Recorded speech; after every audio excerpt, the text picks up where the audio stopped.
Bonsoir à toutes et à tous et merci de rester fidèles au programme du soir. Bienvenue dans le décryptage pour commencer ce programme du soir pour cette nouvelle semaine. Nous commençons avec le Sénégal et c'est avec vous, Mamadou Diouf, notre éditorialiste. Bonsoir Mamadou Diouf et bienvenue.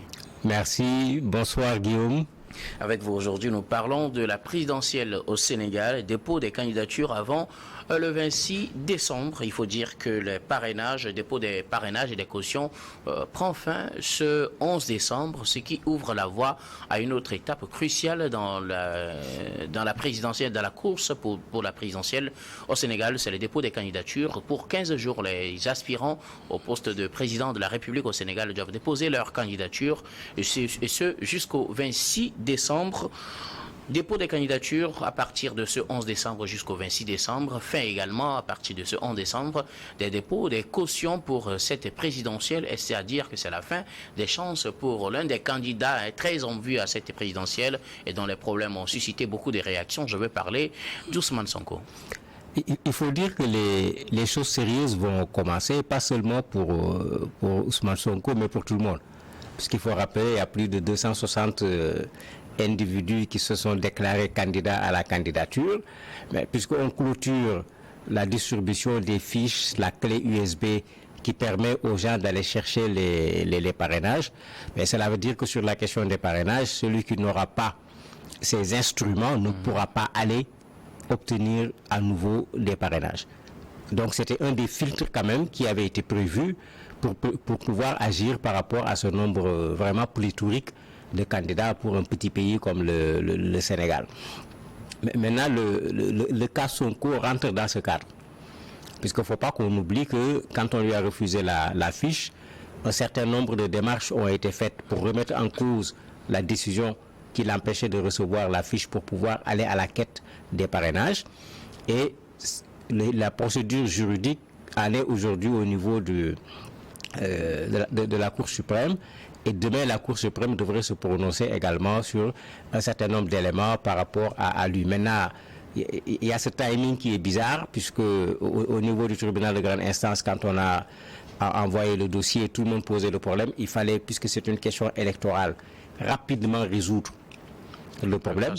Ben, finalement, le rapidement est allé au-delà de la date en ce qui concerne les parrainages. C'est-à-dire le 12, alors que les parrainages sont clôturés ce 11. Ce qui veut dire que officiellement, si demain on déclarait que Sonko peut aller prendre la fiche, quand son mandataire va se présenter, on va lui dire tu es forclos, c'est comme ça qu'on l'appelle, c'est-à-dire tu es venu en dehors de la période qui avait été consacrée à la récupération de ces instruments.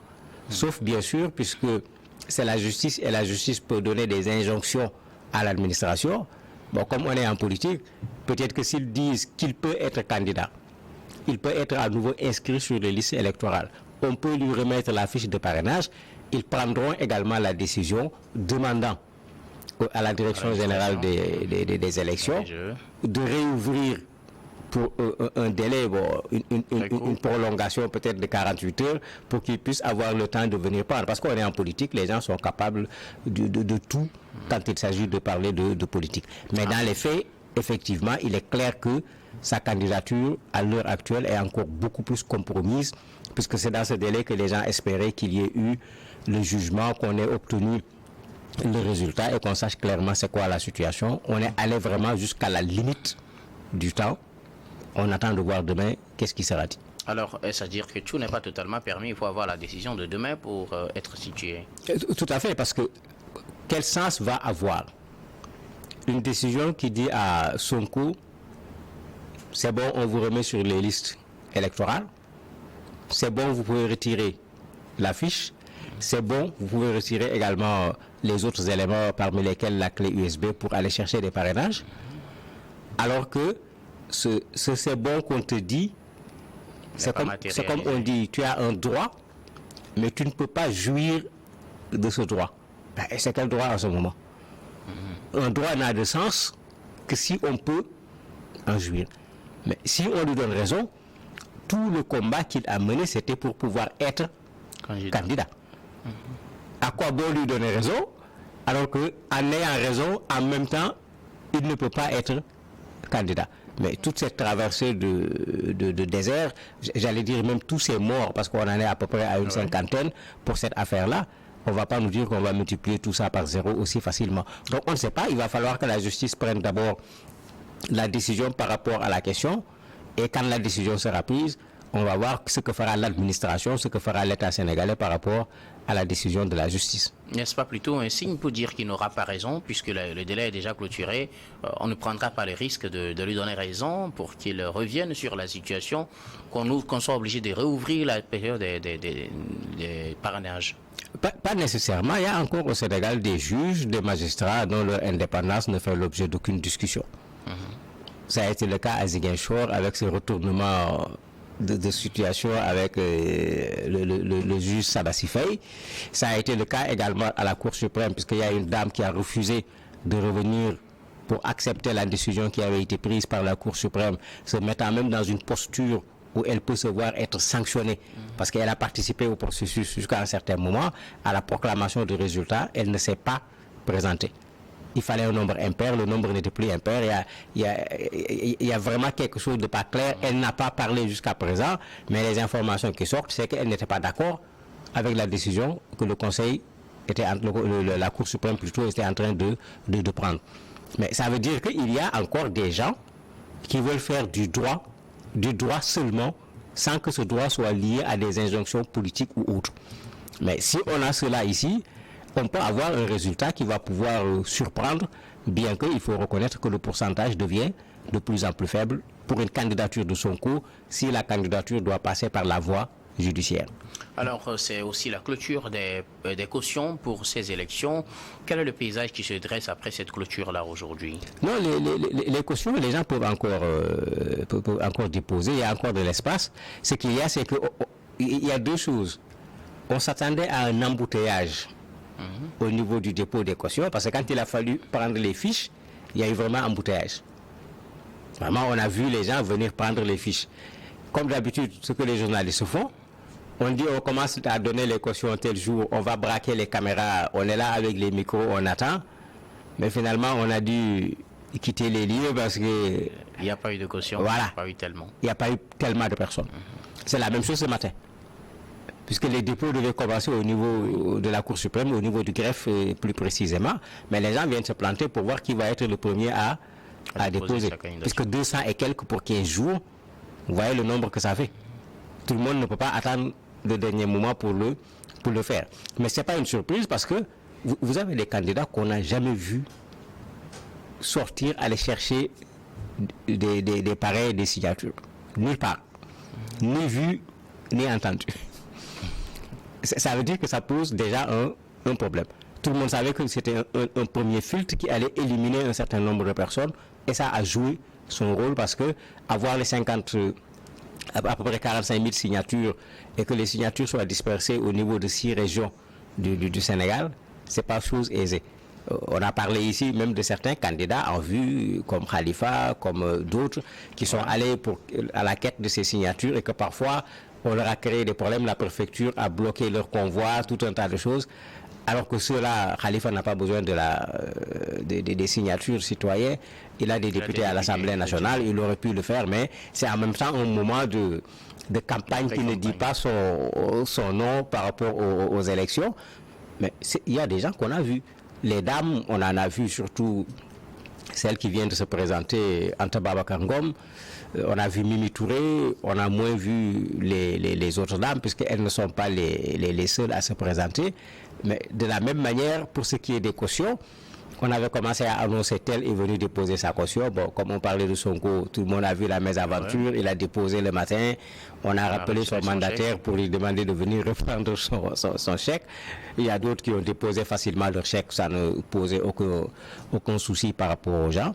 Maintenant, on attend de voir qu'est-ce qui va se passer et c'est pourquoi je disais au départ, les choses sérieuses vont commencer maintenant. Bon, tous les candidats comédiens vont devoir plier bagages et puis savoir qu'ici, ce n'est pas une scène de théâtre, c'est la scène politique. Alors, les choses sérieuses vont commencer et c'est jusqu'au 26 décembre. À quoi doit-on s'attendre? Une bousculade pour la présidentielle parce qu'on sait qu'il y a plus de 260 candidats déclarés officieusement pour le moment qui voudraient prendre part à cette présidentielle.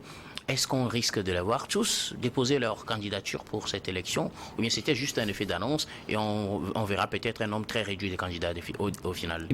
Il va falloir diviser le nombre, je ne sais pas trop, par 10 peut-être pour se retrouver avec maximum 26. 26 candidats. Et je trouve que même 26 c'est déjà trop pour le Sénégal. Et il ne faut pas qu'on oublie que les filtres, ce n'est pas seulement la question du parrainage, la question des 30 millions, c'est ça qui est de plus concret. Mais la Cour suprême a le devoir de savoir qui est ce candidat. C'est-à-dire, au-delà de j'ai déposé les parrainages, au-delà de j'ai déposé la caution, on peut voir une candidature qui n'est pas validée par la Cour suprême. D'ailleurs, la jurisprudence est là. Karim Wade en a fait les frais. Khalifa Ababacar Sall également en a déjà fait les frais, et ils ne sont pas les seuls. Bougane Gueye Dany, il y a beaucoup qui avaient fait les frais, alors que sur le parrainage, il y avait cette bizarrerie qui était là, parce qu'à l'époque, ce n'est pas comme maintenant où on a donné un numéro à chacun, on a fait un tirage au sort. Le dépôt des parrainages, il y avait une astuce dedans. Si je suis le premier à déposer mes signatures de parrainage, si vous venez déposer la signature de quelqu'un qui a signé chez moi, comme moi j'ai déposé le premier, on annule pour toi. Et ça avait vraiment mis parfois en difficulté certains qui, d'un point de vue nombre, avaient la quantité qu'il faut, mais avec cette question de double signature, ça s'est finalement traduit par des difficultés. Donc c'est pourquoi j'ai dit, ce n'est pas parce qu'on a déposé les parrainages que c'est réglé, ce n'est pas parce qu'on a déposé les 30 millions également que c'est réglé. Vous avez la question par exemple de la double nationalité, c'est le cas de Thion Niang, un jeune qui a été un conseiller de Barack Obama. Et on lui a posé la question dans les médias, qu'est-ce qu'il fait de la double nationalité? Il n'a pas donné pour le moment ce qu'on pourrait appeler une réponse claire. Il est dans une posture également assez singulière, parce qu'il disait que lui, il a un projet qu'il veut exécuter avec les gens. Donc même pour la caution, il refuse, bien qu'il en a les moyens, de payer tout seul les 30 millions.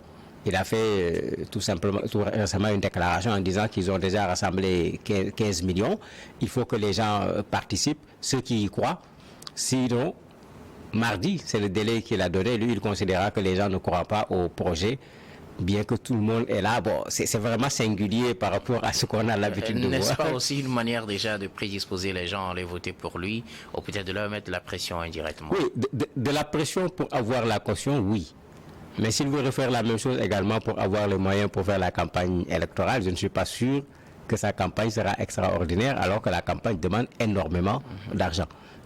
Malheureusement, on n'a pas préparé nos citoyens à cela, alors que c'est ça la politique. Si je crois en ton projet, je ne dois pas venir te dire donne-moi 10 000 pour que je fasse ceci. Ma conviction par rapport au projet doit m'amener à dire mais moi j'y crois. Je dois créer les conditions pour que tu deviennes président de la République. J'ai 2 voitures, je n'ai pas suffisamment de moyens, je vends une voiture, je mets dedans. Parce que j'y crois. En fait, c'est le jeu qu'il est en train de faire avec les gens.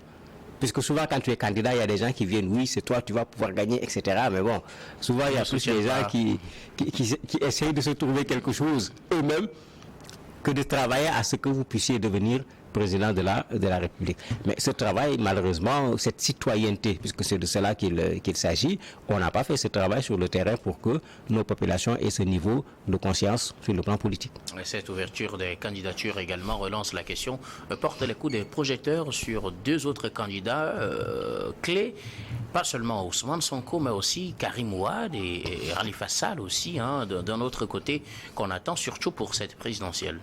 Tout à fait. Il y a 2 candidats qui sont attendus avec toujours des points d'interrogation. Vous avez une contradiction entre les juristes, les spécialistes des questions électorales. Les discours qui sont donnés ne sont pas les mêmes. Pour le cas de Karim, il faut rappeler qu'il n'est toujours pas au Sénégal. Il est toujours à l'étranger. On annonce son arrivée, il n'arrive jusqu'à présent pas. Il a été condamné et il doit rembourser quelque chose comme 172 milliards à peu près. Certains disent qu'il ne pourra pas avoir le quitus fiscal, puisqu'il n'a pas remboursé. Certains disent non, il n'y a pas de relation. Bon, je ne peux franchement pas trancher. J'ai écouté les spécialistes des financiers, des spécialistes des questions électorales. Les discours sont vraiment contradictoires sur la question. Donc ça, c'est avec la Cour suprême qu'on aura véritablement la réponse. Avec Khalifa également, on a la même position puisqu'il a été, comme Karim, condamné, emprisonné. Lui, il doit payer moins parce que c'est à peu près un peu moins de 2 milliards de francs CFA. Donc la même équation se repose également pour ces deux cas.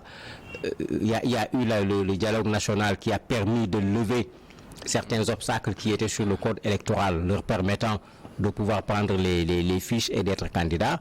Sur cet aspect, il y a encore un débat qui n'est pas véritablement tranché à mon niveau. Est-ce qu'on va les laisser passer? Est-ce qu'ils pourront avoir le quitus? Est-ce qu'on va exiger qu'ils remboursent ce qu'ils doivent avant de pouvoir y aller? Il y a d'autres éléments qui sont là, qui commencent à être un débat plutôt politique. Quelqu'un qu'on a accusé de détournement, quand la Cour suprême va faire son travail, comme on appelle ça, enquête de moralité et tout, est-ce que celui-là est susceptible de venir demander à diriger un pays quand on lui a confié plus petit que le pays et il a détourné l'argent? Bon, parce que ça aussi, on en a fait un débat parce que la Cour suprême a de larges pouvoirs pour ce qui est de la validation des candidatures.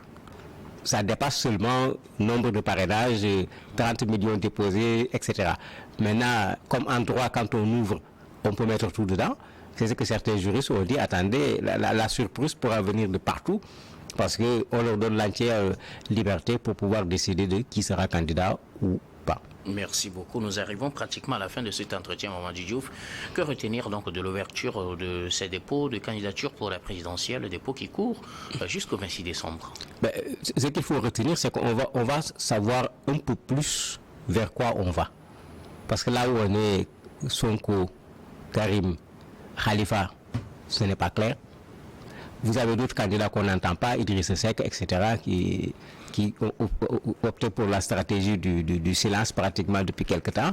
Donc les Sénégalais se posent des questions puisque c'est la première fois qu'on soit aussi proche des élections et qu'on ne sache pas de façon assez claire qui va aller aux élections ou pas. Donc avec ce début des dépôts au niveau du greffe du Conseil, il est clair que maintenant on va savoir à partir des dépôts qui se feront progressivement dans les 2 semaines, qui va aller comme candidat et attendre la caution de la Cour suprême, du Conseil constitutionnel plutôt, pour savoir où on va aller. Et bien sûr, une bonne partie, une centaine au moins, voire même plus qu'une centaine, vont devoir quitter le terrain parce qu'ils n'ont pas la licence, comme on dit, pour pouvoir jouer à cette compétition électorale. Merci beaucoup à vous, Mamadi Diouf, d'avoir répondu à nos questions. C'est la fin de ce numéro du décryptage. Et merci également à vous, très chers téléspectateurs, de nous avoir suivis. Je vous retrouve tout de suite pour la suite du programme du soir sur Nourod Info.